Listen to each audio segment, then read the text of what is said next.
Matthew 20.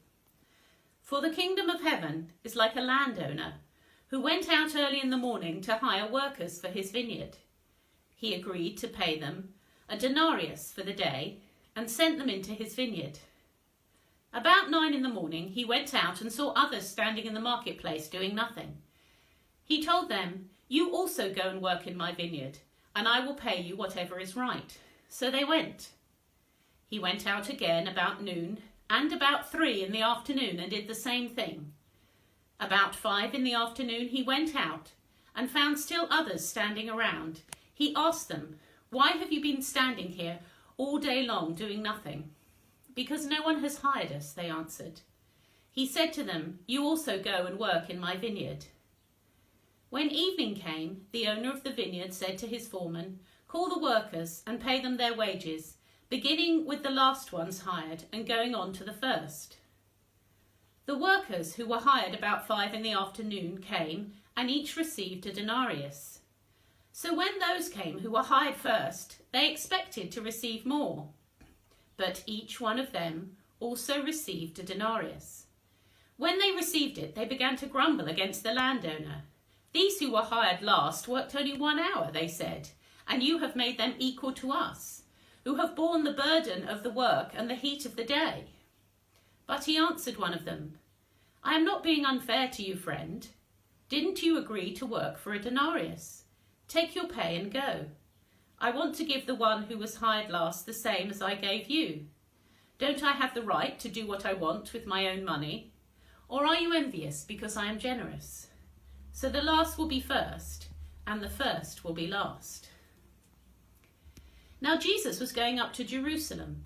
On the way he took the 12 aside and said to them, "We are going up to Jerusalem, and the Son of Man will be delivered over to the chief priests and the teachers of the law. They will condemn him to death, and will hand him over to the Gentiles to be mocked and flogged and crucified.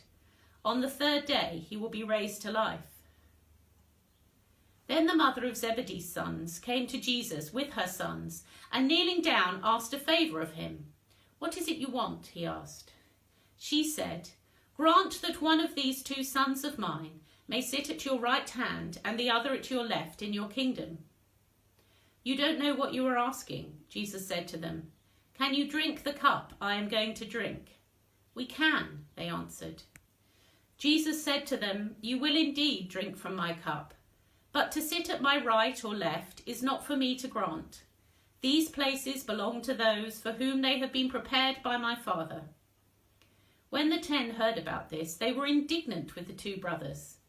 Jesus called them together and said, "You know that the rulers of the Gentiles lord it over them, and their high officials exercise authority over them. Not so with you.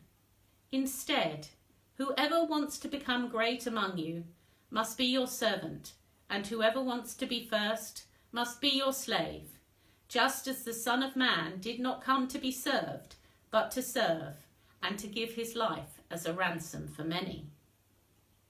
As Jesus and his disciples were leaving Jericho, a large crowd followed him. 2 blind men were sitting by the roadside, and when they heard that Jesus was passing by, they shouted, "Lord, Son of David, have mercy on us." The crowd rebuked them and told them to be quiet, but they shouted all the louder, "Lord, Son of David, have mercy on us." Jesus stopped and called them. "What do you want me to do?" he asked. "Lord," they answered, "we want our sight." Jesus had compassion on them and touched their eyes. Immediately they received their sight and followed him. This is the word of the Lord. Thanks be to God.